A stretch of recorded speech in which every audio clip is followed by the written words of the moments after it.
Pace bene, masih di mea culpa.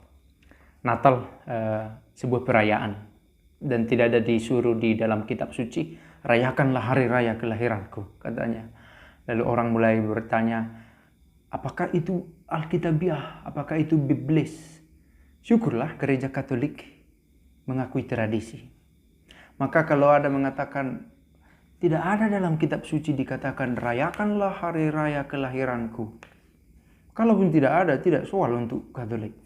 Karena tradisi memuat kebiasaan itu dan mari kita rayakan dengan lampu kelap-kelip bila ada pohon cemara tiruan atau asli yang dipotong.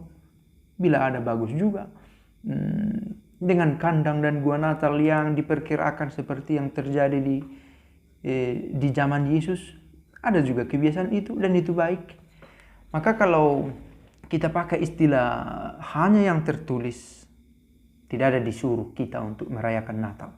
Tetapi sebagai bagian dari perayaan iman, tidak salah juga. Sekali lagi, kita merayakan Natal, sengsara, mengingat sengsara, wafat dan kebangkitan adalah menunjukkan cara kita mengimani karya keselamatan itu. Dan karya keselamatan itu bersifat holistik, menyeluruh. Kita tidak asik di kemakmuran, di kebangkitannya, tapi kita juga terlibat dalam salib sengsaranya, dan kita juga ikut bergembira di peristiwa inkarnasinya. Saya menemukan satu pemikiran dari buku ini, yang saya katakan kemarin, tulisan Monsinyur sekarang, Pidiarto. Hanya Alkitabkah sumber iman kita? Semua ajaran tentang Kristus yang kita miliki itu diturunkan dari generasi ke generasi, dari tradisi, dan ada banyak cara untuk menurunkan ini, ada dengan tulisan. Sekali lagi dikatakan, Yesus tidak pernah membuat tulisan untuk ditinggalkan, diwariskan kepada pengikutnya.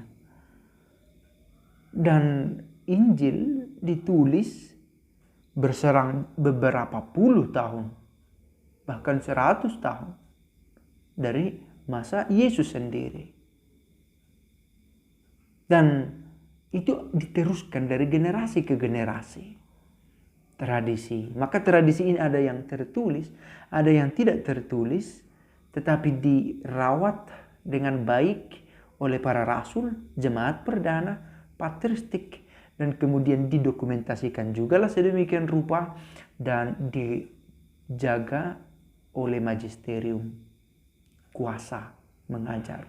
Inilah kitab suci kita, misalnya. Dengan pernyataan definitif legal itu, sahlah kitab suci kita. Protokanonika, Deuterokanonika, Perjanjian Baru.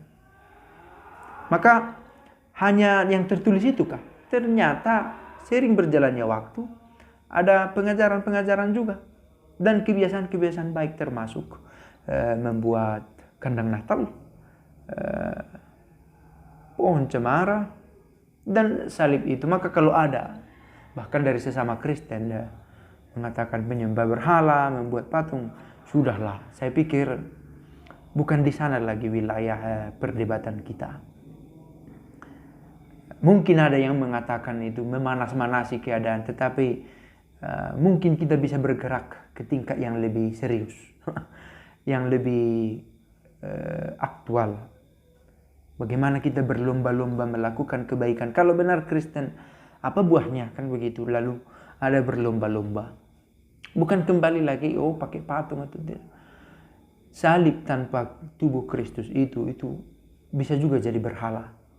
Kitab suci ini kalau kita buat di lemari uang dengan harapan uang kita tidak hilang atau berlipat ganda uang kita, kitab suci sendiri, kita bisa jatuh pada penyembahan berhala, pada benda ini, inse dalam dirinya sebagai benda. Kita letakkan di atas daun pintu, kita buat di lemari kasir, laci kasir supaya laris dagangan, supaya jangan datang hantu atau tuyul untuk mencuri uang atau yang lain-lain, keyakinan semacam itu. Ini bisa menjadi benda berhala tergantung pada disposisi batin kita. Maka kalau masih ada tuduhan-tuduhan, oh sembah berhala, pohon cemara itu, lampu-lampu itu bisa menjadi berhala juga kalau tidak diikuti dengan disposisi batin yang tepat. Saya memakai benda ini untuk apa? Dan termasuk perayaan-perayaan Natal kita. Daun palma misalnya. Bahwa kita memberi penghormatan dan kita yakin dengan benda-benda itu kita menemukan, menyadari kembali kekuatan ilahi, itu jelas dalam track yang benar. Tetapi kalau kita menambatkan keyakinan kita atau memasrahkan diri kita pada insi dalam dirinya benda itu, di sana ada bahaya, masih pada level bahaya penyembahan berhala. Bahwa kita memberi hormat yang khusus juga sebagai benda kepada Alkitab ini, itu bagian dari manifestasi cara beriman kita. Dan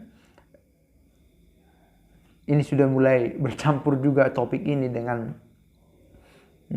bagaimana pengajaran dari gereja sendiri, bahwa kitab suci adalah salah satu bagian dari tradisi, dan kekayaan tradisi lain adalah pernak-pernik yang kita miliki, ikon-ikon yang kita miliki. Nah, apakah ikon-ikon itu bisa menjadi penyembahan berhala? Terbuka kemungkinan. Tergantung sekali lagi pada sikap batin kita melihat benda itu. Dalam memeriahkan Natal tadi, Santo Fransiskus Assisi di Greccio membuat satu replika tiruan tentang bagaimana situasi aktual kelahiran Yesus. Itu bisa menjadi penyembahan berhala kalau tidak terarah kepada karya keselamatan dari Allah. Kalau kita berhenti pada tampilan visual itu, maka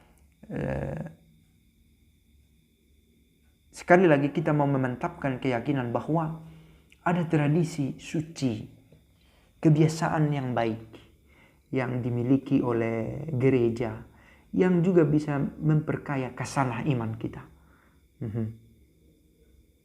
Ternyata Katolik merayakan Natal, Kristen merayakan Natal.